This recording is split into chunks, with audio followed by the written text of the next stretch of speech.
Hi hello ఎలా ఉన్నారండి అందరూ. Welcome back to Hima's home cooking channel. నేను మీ హిమబిందు. ఈరోజు నేను మీకు ఒక సులభమైన ఆరోగ్యకరమైన దోశ రెసిపీని చేసి చూపించబోతున్నానండి.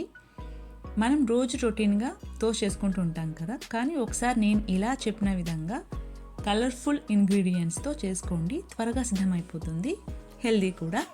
దీనికోసం కావాల్సిన పదార్థాలు: తురిమిన క్యారెట్, తురిమిన పన్నీరు, చిన్నగా కట్ చేసుకున్న ఉల్లిపాయలు, కచ్చాపచ్చా దంచుకున్న ఎర్రమిరపకాయలు.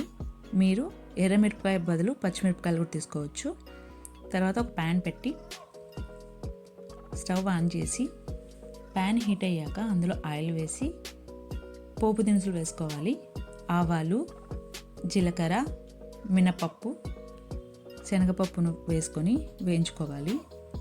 వీటిని బాగా వేయించుకున్న తర్వాత వాటిలో మనం ముందుగా చిన్నగా తరిమిన క్యారెట్ ముక్కల్ని, పన్నీర్ ముక్కల్ని, ఆనియన్స్ ముక్కల్ని వేసుకొని బాగా కలుపుకోవాలి.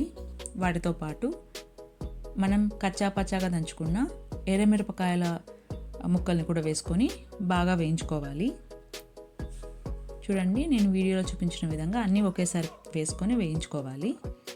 ఎందుకంటే ఎక్కువ ఫ్రై అవసరం లేదు, లైట్గా వేగితే సరిపోతుంది. మనం మళ్ళీ ఈ మిశ్రమాన్ని దోశ మీద వేసినప్పుడు అక్కడ కూడా వేగుతుంది కాబట్టి ఇక్కడ తక్కువ వేయించుకుంటే సరిపోతుంది. తర్వాత మనం నువ్వులు వేసుకోవాలి. నువ్వులు వేసుకోవడం వల్ల మన డిష్కి మరింత రుచి యాడ్ అవుతుంది మరియు హెల్దీ కూడా. నువ్వులు వేసుకున్న తర్వాత బాగా కలుపుకోవాలి. మనం ఈ దోశని పల్లి చట్నీతో కానీ టొమాటో చట్నీతో కానీ కలిపి తింటే టేస్ట్ ఉంటుంది మరియు ఆరోగ్యానికి ఉంటుందండి.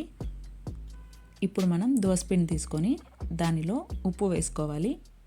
మనం ఉప్పును మన దోసపిండి క్వాంటిటీకి సరిపోయేటట్టు తీసుకోవాలి. నెక్స్ట్ ఇక్కడ నేను వాము తీసుకుంటున్నాను. వామును తీసుకొని చేతితో ఇలా క్రష్ చేయాలి. చేతితో క్రష్ చేసుకున్న తర్వాత వాటిని మనం దోసపిండిలో వేసుకొని కలుపుకోవాలి. తర్వాత ఇప్పుడు ఒక ప్యాన్ పెట్టేసి అందులో మనం వాము వేసి కలుపుకున్న దోసపిండిని వీడియోలో చూపించిన విధంగా చిన్న చిన్న అట్లులాగా వేసుకోవాలి. ఇలా వేసుకున్న తర్వాత వాటిపైన మనం ముందుగానే వేయించుకున్న క్యారెట్ పన్నీర్ మిశ్రమాన్ని వీడియోలో చూపించిన విధంగా స్ప్రెడ్ చేసుకోవాలి. తర్వాత కొద్దిగా వేగాక ఆయిల్ స్ప్రే చేసుకొని రెండు వైపులా కాల్చుకోవాలి. ఉదయం పూట హడావిడిగా స్కూల్కి, ఆఫీస్కి వెళ్ళేటప్పుడు ఈ సులభమైన ఆరోగ్యకరమైన దోశ రెసిపీ ట్రై చేయండి. ఆరోగ్యానికి ఆరోగ్యము ఉంటుంది, టైం సేవ్ అవుతుంది. మరియు ఎప్పుడు ఒకే దోశలు కాకుండా రొటీన్గా ఇలా డిఫరెంట్గా ట్రై చేసుకోండి. మరి ఎందుకు ఆలస్యం, మీ ఇంట్లో కూడా ట్రై చేసి ఎలా ఉందో కామెంట్ సెక్షన్లో మెన్షన్ చేయండి. మనం ఈ దోశల్ని ఆయిల్ స్ప్రే చేసుకొని రెండు వైపులా కాల్చుకున్న తర్వాత ఒక సర్వింగ్ ప్లేట్లోకి తీసుకోవాలి. అంతే అండి.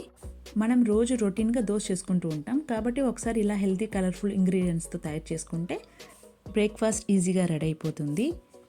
నా ఈ వీడియో నచ్చినట్లయితే లైక్ చేయండి, షేర్ చేయండి, సబ్స్క్రైబ్ చేయండి మరియు పక్కనున్న గంట సింబల్ని క్లిక్ చేయడం మర్చిపోవద్దండోయ్. Thank you for watching.